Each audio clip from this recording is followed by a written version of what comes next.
4 crew members were killed after a U.S. Air Force refueling plane crashed in Iraq. That's where we're starting the 7 from the Washington Post. I'm Hannah Jewell. It's Friday, March 13th. Let's get you caught up with today's 7 stories. The U.S. military this morning said that 4 of 6 crew members on board the plane had died. They have not yet been identified. The aircraft had been supporting the war in Iran. In a statement, U.S. Central Command said the crash was not due to hostile fire or friendly fire, but was an accident involving 2 tankers. The other plane landed safely. Refueling aircraft have been in high demand since the start of the U.S. and Israel's war with Iran on February 28th. The crash was the second apparent mishap reported by U.S. military officials yesterday. Earlier in the day, the Navy said that an aircraft carrier in the region experienced an onboard fire, injuring 2 sailors. Meanwhile, the war against Iran has also engulfed Lebanon. A ferocious Israeli offensive against Iran's ally Hezbollah has displaced 800,000 people in the country. Lebanon has reported more than 680 people killed, at least 98 of them children. Lebanon's government has appealed to U.S. and European leaders to intervene.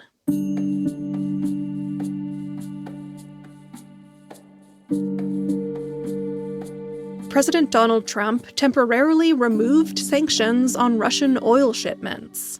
That's number 2. The war on Iran has sent oil prices soaring.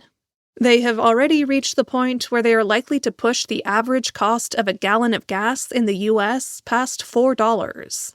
So, yesterday, the Trump administration took a step aimed at calming markets and stemming the economic fallout from the war. A general license issued by the Treasury Department allows Russia to begin selling oil that has already been loaded onto tankers that were previously sanctioned by the U.S. The license expires after 30 days. But even though it's temporary, the lifting of sanctions positions Russian President Vladimir Putin as one of the main beneficiaries of the war on Iran. That's because the move will provide a huge financial boost to Russia.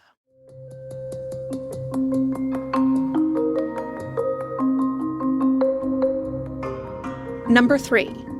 2 violent attacks yesterday are being investigated by the FBI.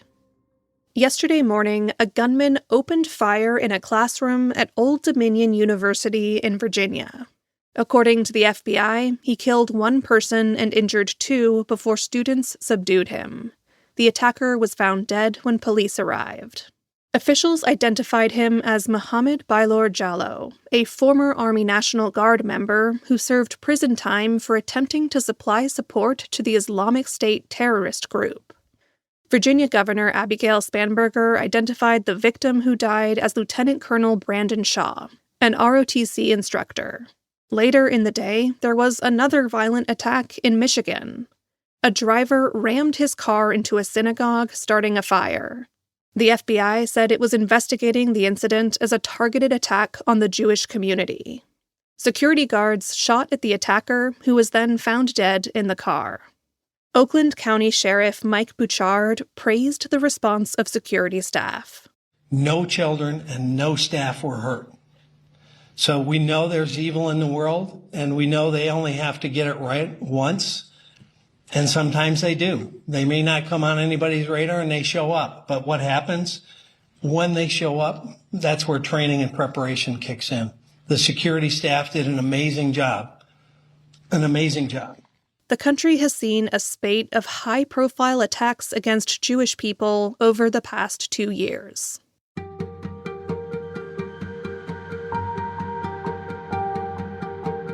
President Trump is counting on someone he calls his favorite Mormon to deliver healthcare wins ahead of the midterm elections. That's number 4. Trump wants Republicans to campaign heavily this year on issues such as lowering drug prices and fighting healthcare fraud. The White House has elevated Chris Klomp to make that happen. The healthcare entrepreneur was a political unknown a year ago, But now, as chief counselor of the Department of Health and Human Services, he has control of the $2.6 trillion agency's sweeping operations. Every HHS division, with missions including overseeing drug approvals, approving vaccines, and assessing public health risks, answers to him. The White House has tasked Klomp with reining in the health agencies and aligning their messages. Since taking on his new role last month, Klomp delayed a planned vaccine announcement out of concern it would lead to more political headaches. And he has won Trump's favor. The president has taken to calling Klomp his favorite Mormon, or even the killer Mormon.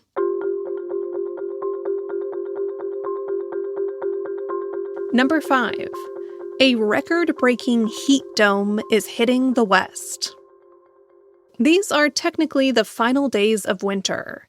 But for millions of people, it's going to feel a lot more like summer. Fueled by unusually warm waters, an initial heat wave arrived yesterday in the Southwest and will last through the weekend. Then, next week, a second heat wave will hit harder and reach wider. Temperatures will soar into the triple digits in Los Angeles, Phoenix, and possibly Las Vegas.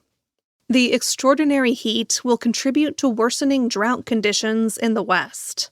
A Utah climatologist said snowpack in that state remains at record low levels. In our newsletter today, you can look up whether your city is about to see record temperatures.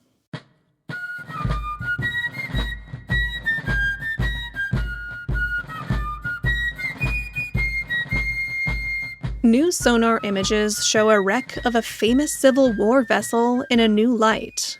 That's number 6. The USS Monitor is most famous for its fight with the Confederate CSS Virginia on March 9, 1862. That battle changed the course of naval warfare. But 163 years ago, the famous ship sank in a gale and 16 sailors drowned. It has remained on the floor of the Atlantic Ocean, 16 miles off the coast of North Carolina, ever since. Now, thanks to an 8-foot-long underwater robot, we can get a better look at it than ever before. At a depth of 200 feet, the robot's high-tech sonar scanned the wreck's remnants and created what experts say are the best high-resolution computer images of the wreck. If that's your kind of thing, head over to our newsletter to see them.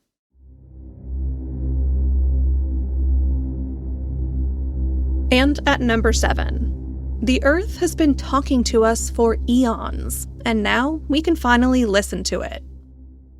Brian House is a professor at Amherst College and a sound artist. He produces his art by recording sounds that are outside the range of human hearing, like the extremely long-wave infrasounds from ocean currents, volcanoes, glaciers, and even data centers.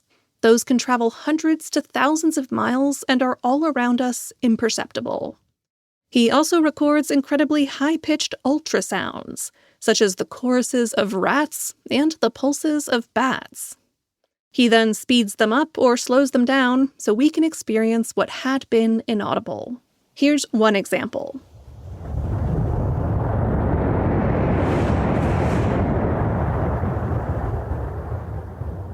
That was sound emitted by an erupting volcano in Tonga in 2021, sped up so we can hear it.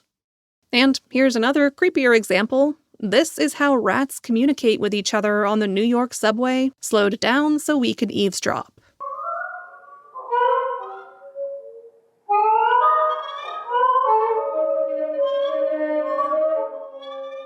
House has taken other recordings that are even more mysterious. They haven't been identified, even though they are constantly surrounding us. Together, these secret sounds can give us a new perspective on our place on the planet.